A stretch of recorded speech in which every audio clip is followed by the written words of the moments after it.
Developing tonight, the head of the Civil Rights Division at the DOJ is now suggesting we really shouldn't be surprised by the rioting we saw in Baltimore or in Ferguson.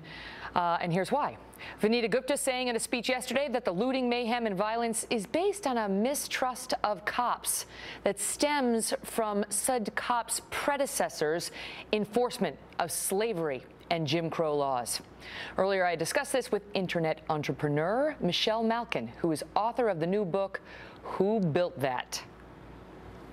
Michelle, it's so great to see you. You too. Oh, what a pleasure. Glad to be with you, Megyn. All right, so let's start with this Assistant Attorney General, Vinita Gupta, who used to work for the ACLU. She was with the NAACP Legal Defense. She headed up the Racial Justice Program, and then she was the perfect choice to run the Civil Rights Division, or help run it at the DOJ. And now she says we shouldn't be surprised that cops are acting like this or people are against them because of slavery and Jim Crow. Yeah, this woman is emblematic of the radical transformation that's taken place at the Department of Justice under Eric Holder and now under Loretta Lynch.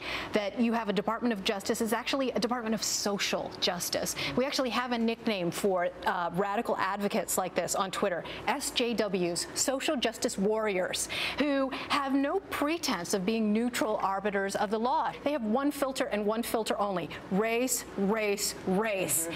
To invoke Jim Crow is pouring gasoline on a fire that has been raging for decades. And really what she's saying at base is the cops are bad because they enforce the law as it was written by politicians. It is so poisonous. Not only does it continue to put our law enforcement officers of all colors in danger, but it also stokes this racial resentment and division, and it takes off the hook all of these cop-bashing demagogues, whether it's Hollywood, academia. I mean, we just had this incident at Marquette University where what were they doing? Deifying a cop killer.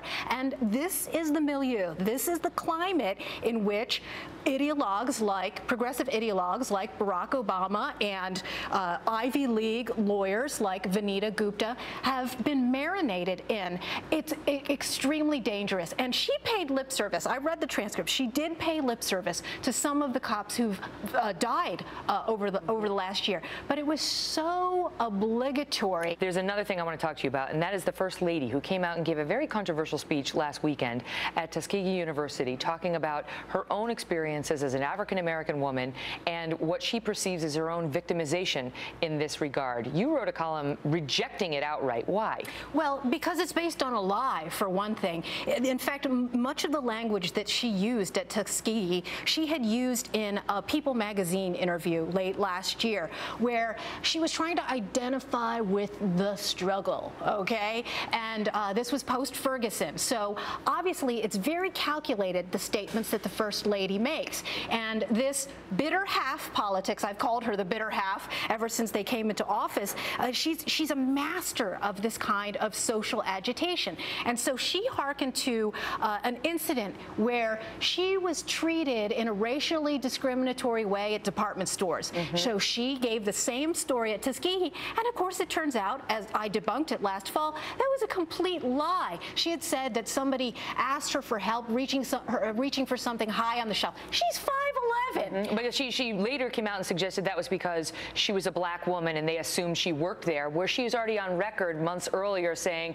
it's because I was tall and she was short. Right, and when she related the story on Letterman on the couch, she had a big smile on her face. She said it felt so good to be a normal person, you know, Michelle Obama, she's just like you. And now she's turned it into this poisonous anecdote about how the vestiges of racial discrimination, this sounds just like Vinita Gupta, you know, hearkening to this old era where we can all blame this illusion of systemic discrimination, rather than have this woman thank her lucky stars. But we are seeing more and more a culture of victimization in this country, Michelle. And I mean, I call it Cupcake Nation. That's what we're turning into, a Cupcake Nation.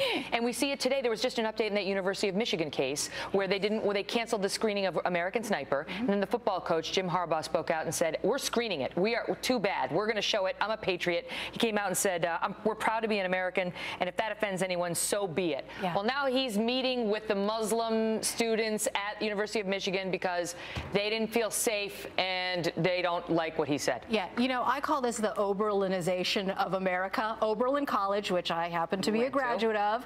Stephanie Rollins Blake from Baltimore, the mayor there, was a classmate of mine. And of course, we heard that language, which has been used for decades now in these ivory towers of safe space, that somehow young generations of Americans should be protected from speech with which they disagree. Mm-hmm. And you can see how this has, you can connect the dots between that and between this festering, like you said, culture of victimhood that's going on, because of course it whitewashes the true root causes of the problems in these urban communities. Plus, it just takes away people's sense of empowerment. That's how we get out of these situations, whether we're being discriminated against because we're women or we're minorities or whatever it is, that it takes away your power to send the message you are a victim and you will remain a victim unless the man gets his foot off of your neck.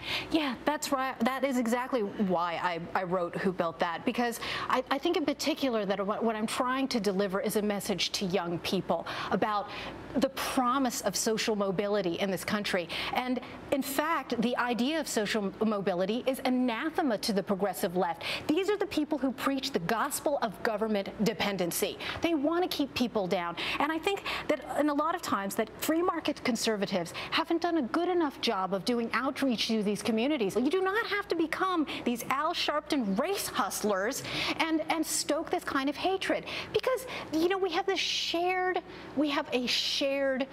principle and a shared interest in making sure that we can lift people up, that it's a message of optimism and individualism, not this kind of dark, dank collectivism that keeps people down. You know, there's something called crab in the bucket syndrome, and you see it in inner cities and minority communities, where when somebody tries to get out, what is the impulse? All the crabs want to drag everyone down, and that's what I think we need to reject, and that's why I wrote the book. Good luck with the book. Thanks. Who Built That? By Michelle Malkin. Check it out.